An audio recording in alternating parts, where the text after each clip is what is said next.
I am sizzling under a heat dome. It's impacting literally tens of millions of people from the Midwest to here in Maine. In fact, there are parts of Maine that are 10 degrees warmer than Miami right now. Most people are going to get through this by sitting inside with an air conditioner on full blast, but the future is going to be much warmer than it is now, thanks to climate change. And as preppers, we don't want to be reliant on the electrical grid or air conditioners in order to survive extreme temperatures. I'm going to go through the different ways that we can prepare for a future and survive extreme temperatures in ways that do not rely on the electrical grid or air conditioners. And in order to do that, we need to go into the past to see what other civilizations in hot climates did in order to survive extreme temperatures. We need to go into the past to figure out what to do in the future. Those methods are basically going to break down into two categories: lifestyle and building design, and those two are often intertwined.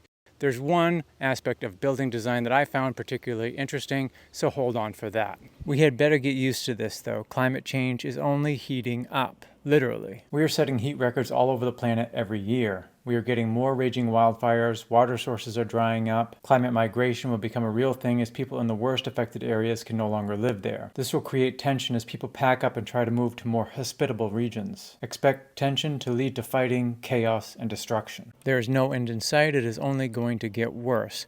Will the future look like a post-apocalyptic Mad Max-style wasteland? Maybe, but regardless, we do know that we are going to have to find ways to adapt to a warming planet. How are we going to deal with that heat? How are we going to stay cool under a sizzling heat dome? The good news, though, is that humans, or at least most of us, will be able to survive. The bad news is that it may be a challenge. When you think of the hottest places on Earth, you probably picture a desert. The largest of the hot deserts is the Sahara, with average temperatures reaching around 113 degrees Fahrenheit. The Sahara is so large it covers 10 countries, one of the most ancient being Egypt, which has been around since 3000 BC. Clearly, we can learn from others on how to survive hot temperatures. There are plenty of depictions of servants fanning nobility, and that might be an option for you, nobles watching this video, or all of you ultra-rich followers, or in the post-apocalyptic future, you future post-apocalyptic warlords. While that's certainly a nice thought, having servants fan us all day and feed us grapes, it's not really a practical solution for surviving extremely high temperatures. Adventurer Ranulph Fiennes, he said that there's no such thing as bad weather, only wrong clothing. And when it comes to hot temperatures, we usually think less is more, and there's some truth to that. In ancient Egypt, men worked in a loincloth, wraparound skirt, or in the nude. Women wore tube dresses, sometimes with a central strap leaving the breasts uncovered. Rich and poor shaved their heads to keep cool, but for their outings they wore wigs. Shaved heads also helped keep head lice at bay. There are, however, exceptions to this less is more idea. Look to what people wear in Egypt and Saudi Arabia. Kandoras, what you see men wearing, are designed to maintain comfort. The same can be said of the female abaya. They cover the entire body to protect the skin from the sun's rays, and they are loose-fitting to ventilate the air between the skin and fabric, which helps you dry out any sweat. Fabrics such as cotton and linen work well. There's a common theme with all of these clothes. They are mostly white. White helps reflect the heat and the sun, helping keep your body cool.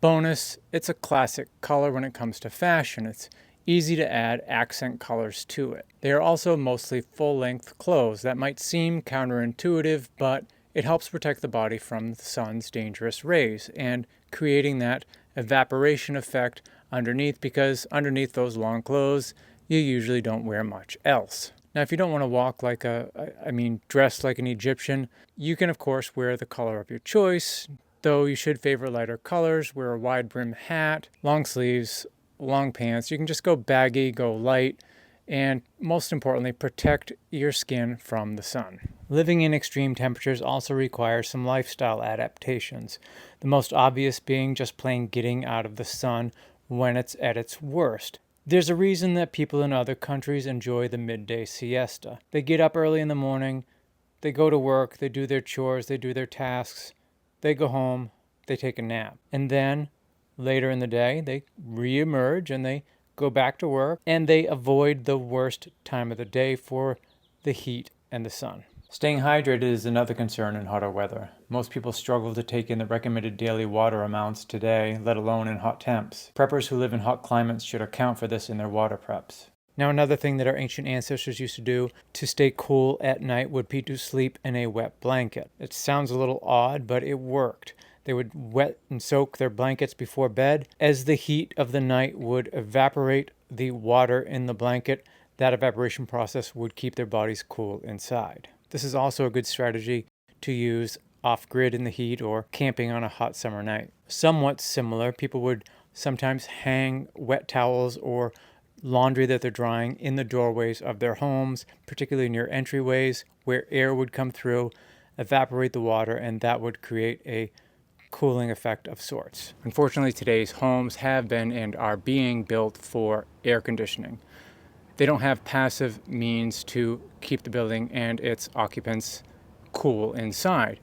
So that means that the typical average American home today, if the grid goes down, which it happens during extreme heat, those can become sweat boxes. There are certainly ways that you can adapt your home today to naturally make it cooler, but it is better if you are building from scratch to build a design, a passive design for the most part, that can naturally keep your home cooler in extreme temperatures. And that can help you stay cool if the grid goes down, or even if the grid is still up, it can reduce the demand on your electrical power or your air conditioner. Again, we'll want to go to the past to see what the future might hold for home construction, home design, when temperatures are at their peak and we don't want to rely on an electrical system to stay cool.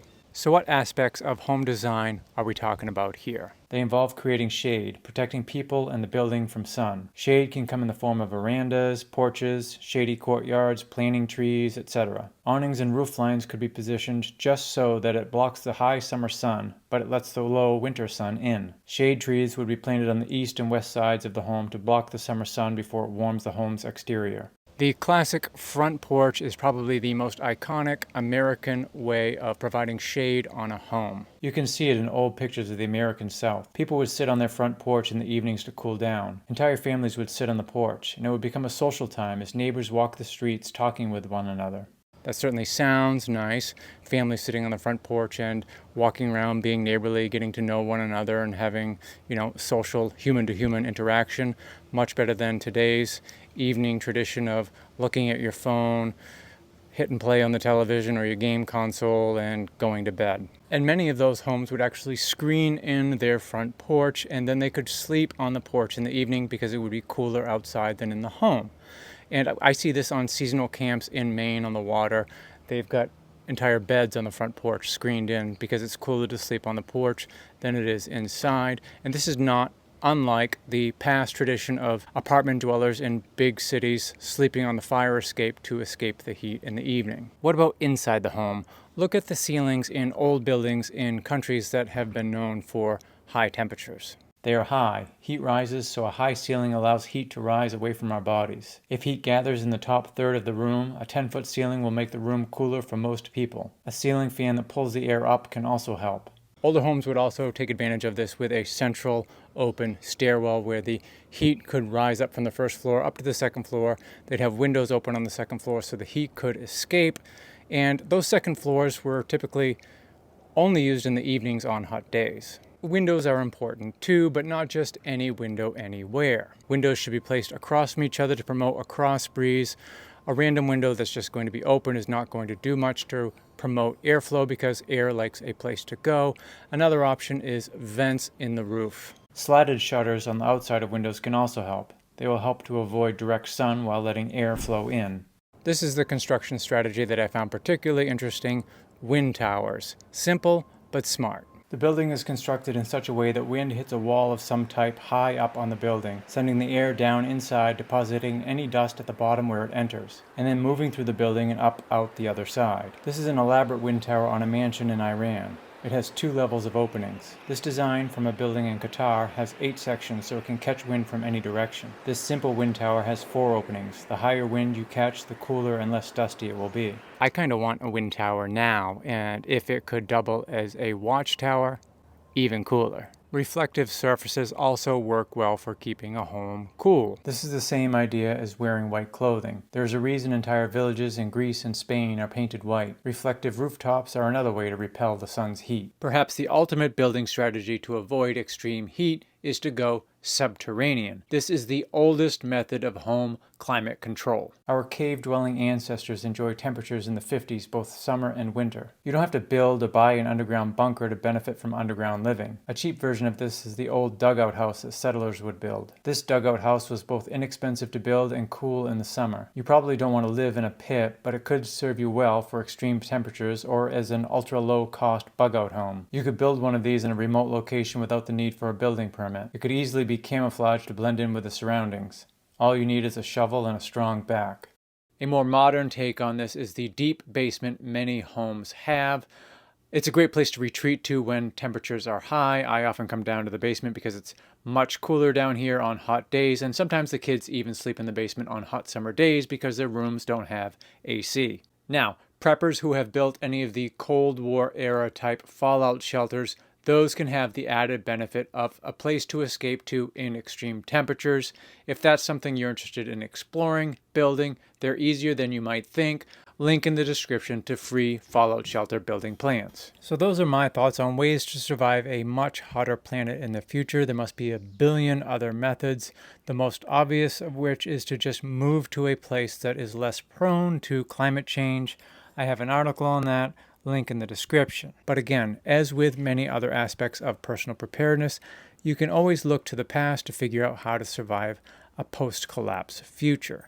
Which brings me to my final point. Despite all of the strategies that people had in the past to deal with extreme heat when they didn't have air conditioning, they were still hot, often miserably hot.